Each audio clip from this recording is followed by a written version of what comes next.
گر بر فلک دست بودی چون یزدان، برداشتم من این فلک را ز میان، و از نو فلک دیگر چنان ساختم کآزاده به کام دل رسیدی آسان.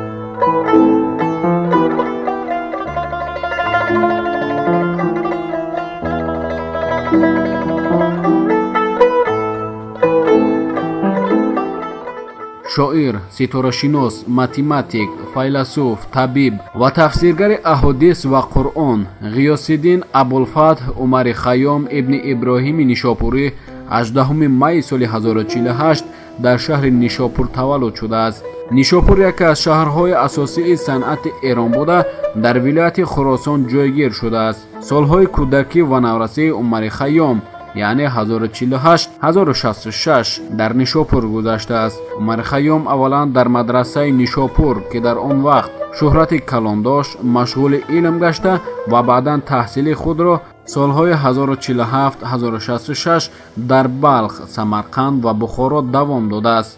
عمر خیام علمهای دقیق از جمله الجبر، هندسه، هیئت، استرونومیا و فلسفه را به خوبی آموخته است. قرآن، تاریخ، حقوق شناسی و غیره ها را نیز از برنموده زبان عربی و ادبیات عرب را به خوبی میدانست. مهارت شعرنویسی بلند داشت. عمر خیام استرونومیا و طب را نیز آموخته از نازکی های صنعت موسیقی نیز آگاهی داشته است. او اثرهای فیلسوفانه قدیمی ارخیمید، یوکلید، اریستوتل را به زبان عربی ترجمه نموده است. خیام قرآن را نه فقط از یاد میدانست بلکه هر یک آیت آن را ایضاح داده میتوانست. یکی از سمت‌های اساسی فعالیت او در ساحه تکمیل و رواج مسئله‌های متماتیکی ظاهر می‌شود. اختراع اولین او در 25 سالگیش صورت گرفته است. دستاورد علمیش تراکتات درباره علم الجبر و المقابله که در سمرقند تالیف نموده بود نام عمر خیام را همچون عالم شهرت بخشید. فعالیت علمی عمر خیام در بخارا در دربار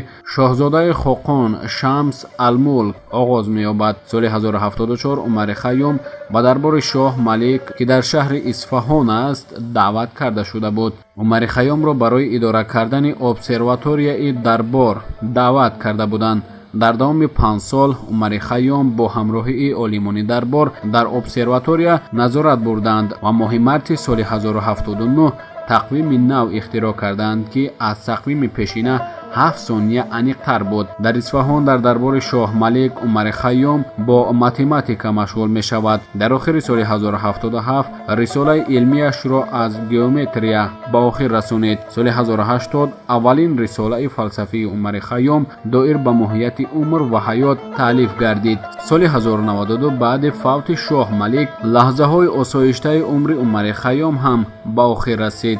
در دربار ترکان خاتون زن شاه ملک عمر خیام یگان دستگیری نمیدید. ابسرواتوریا پوشیده شد. پایتخت دولت از خراسان به شهر مرو کوچانیده شد. عمر خیام به نیشاپور برگشت و در آنجا تا آخر عمر خود زندگانی کرد. خیام در مدرسه نیشاپور مشغول مدرسی گردید.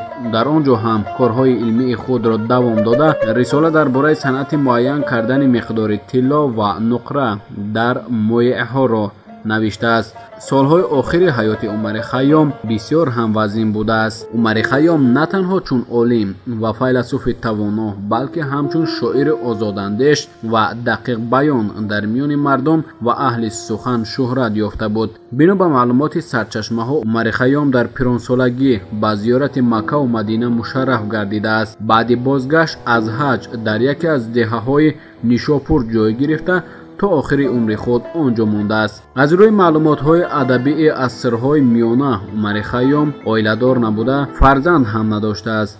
خیام زندگانی فقیرانه گذرانیده 4 دکبر سال 1131 از عالم چشم می‌پوشد. حالا مرقد عمر خیام از زیباترین موضع‌ها در نیشاپور به حساب رفته زیارتگاه اهل هنر و دوستداران و علاقمندان شعر پارسی و کلام موزون می باشد. نگفته نماند که در تاریخ ادبیات تاجیک و فارس نام عمر خیام با انکشاف و رواج عنعنه رباعی سرایی سخت توأمند است. با برابر تالیف آثار علمی او همچون شاعر محبوب و رباعی سرای به همتا شهرت یافته در ایجاد ژانر خرد لیریکی توانترین شاعر محسوب می شود. میراث ادبی عمر خیام را نه تنها در کشورهای فارسی زبان بلکه در بیش از 150 دولت جهان تالیف نمودند و با زبانهای خود برگردانیدند.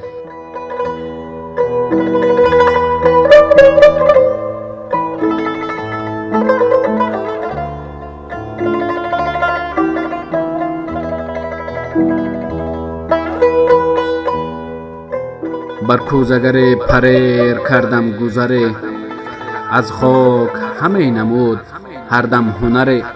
من دیدم اگر ندید هر به بصره، خاک پدران بر کف هر کوزگره.